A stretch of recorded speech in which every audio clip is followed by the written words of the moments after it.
দীর্ঘ রক্তজরা আন্দোলন সংগ্রাম ত্যাগ তিতিক্ষা রক্তের সাগর পাড়ি দিয়ে গণতন্ত্রের উত্তরণের যে মহানদক্ষণে আমরা উপনীত হয়েছি, আগামী কাল সকাল থেকে সেই নির্বাচনের পরিবেশ আশানুরূপ ভালো। এর চাইতে উন্নত পরিবেশ হয়তো করা যেত, কিন্তু আমাদের নির্বাচন কমিশন, অন্তর্বর্তীকালীন সরকার, আইন শৃঙ্খলা বাহিনী, জাতীয় নিরাপত্তা বাহিনীর সবাই সম্মিলিত প্রচেষ্টায় বর্তমানে বিদ্যমান যে নির্বাচনের পরিবেশ সেটা সন্তোষজনক বলতেই হবে। দুই একটি বিচ্ছিন্ন ঘটনা ঘটতেই পারে একটি জাতীয় নির্বাচনের প্রাক্কালে, সেরকম দুই একটি বিচ্ছিন্ন ঘটনা হয়তো সারা দেশে খুঁজলে পাওয়া যাবে। তবে ওভারঅল সার্বিক আইন শৃঙ্খলা পরিস্থিতি, নির্বাচনের পরিবেশ সবকিছু মিলিয়ে এটা অত্যন্ত সন্তোষজনক। আমাদের সম্মানিত ভোটারগণ, দেশের জনগণ আগামীকাল নির্বাচনে মুখ্য ভূমিকা রাখবে। আইন শৃঙ্খলা বাহিনীর ভূমিকা বরং গৌণ হবে, কারণ সারা দেশে যে অবস্থা আমরা লক্ষ্য করেছি, দেশের সকল ভোটার জনগণ এরকম মুক্ত, স্বাধীন এবং উৎসব মুখর পরিবেশে একটি ভোট দানের জন্য, ভোটাধিকার প্রয়োগের জন্য অপেক্ষা করে আছে, উদ্গ্রীব হয়ে আছে।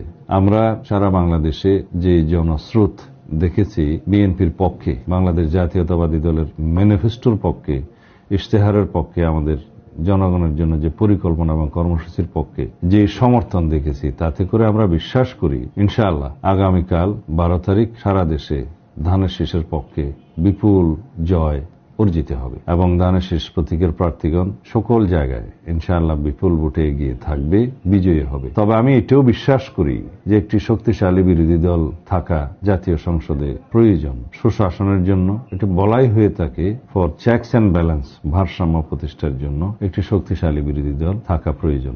আর জনপ্রত্যাশার বিষয়ে আমাদের যে অনুভূতি, এখন বাংলাদেশের মানুষের যে প্রত্যাশা পরবর্তী সরকারের কাছে, সেটা স্কাই ইজ দ্য লিমিট, আকাশ সম প্রত্যাশা। জনপ্রত্যাশা অনেক বেশি। সুদীর্ঘকাল দুঃশাসনে নিপতিত হওয়ায় জাতি স্বাভাবিকভাবেই সুশাসনের প্রত্যাশা করতেই পারে।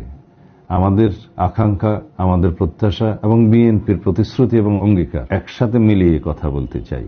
আমাদের প্রতিশ্রুতি এবং অঙ্গীকার হচ্ছে আমরা সুশাসন, উন্নয়ন এবং দুর্নীতিমুক্ত একটি সমাজ এবং সরকার ব্যবস্থা প্রতিষ্ঠা করতে চাই। এগুলোকে অ্যাড্রেস করা না হলে আমরা কাঙ্ক্ষিত লক্ষ্যে পৌঁছাতে পারব না। যে বৈষম্যহীন সমাজ ব্যবস্থার জন্য, সাম্য এবং মানবিক মর্যাদার সুশাসনের বাংলাদেশ পাওয়ার জন্য আমাদের সন্তানরা রক্ত দিয়েছে, শহীদ হয়েছে, তাদের সেই প্রত্যাশা, অঙ্গীকার আমাদের পূরণ করতেই হবে। এই অঙ্গীকার নিয়ে, এই প্রতিশ্রুতি নিয়ে আমাদের একত্রিত হওয়ার ভিত্তিতে রাষ্ট্র কাঠামো গণতান্ত্রিক মেরামতের মাধ্যমে, সংবিধানের গণতান্ত্রিক সংস্কারের মাধ্যমে সেই রাষ্ট্র বিনির্মাণের লক্ষ্যে আমরা এগিয়ে যাব। এটা বাংলাদেশ জাতীয়তাবাদী দলের যেমন অঙ্গীকার, প্রতিশ্রুতি, সারা বাংলাদেশের মানুষের প্রত্যাশাও তাই। তো সুতরাং জনপ্রত্যাশা ইনশাআল্লাহ পূরণ হবে। আর আগামীকালের নির্বাচন, 12 তারিখের নির্বাচন, এই জাতির ভাগ্যের পরিবর্তন হবে এবং এখানে ইতিহাসের বাঁক বদলে দেওয়ার নির্বাচন হবে এটা। সুতরাং মানুষের মধ্যে যে গণতান্ত্রিক চেতনার উদয় হয়েছে, এটাকে আমাদের শক্তিতে পরিণত করতে হবে এবং জাতিকে এগিয়ে নিয়ে যেতে হবে। এই প্রতিশ্রুতি, এই অঙ্গীকার আমরা করতেই পারি এবং ভবিষ্যতে ইনশাআল্লাহ আমরা সবাইকে ঐক্যবদ্ধ করে জাতির মধ্যে কোনো বিভক্তি না রেখে এই দেশকে এগিয়ে নিয়ে যাব। সারা বাংলাদেশের সকল সম্মানিত ভোটারদের প্রতি আমাদের আহ্বান, আপনারা বাংলাদেশের গণমানুষের দল, এদেশের পক্ষের শক্তি বাংলাদেশ জাতীয়তাবাদী দলের প্রতীকে ধানের শীষে আপনার মূল্যবান ভোট প্রদান করে বাংলাদেশ জাতীয়তাবাদী দলের সরকার, জনগণের সরকার প্রতিষ্ঠায় সহযোগিতা করুন।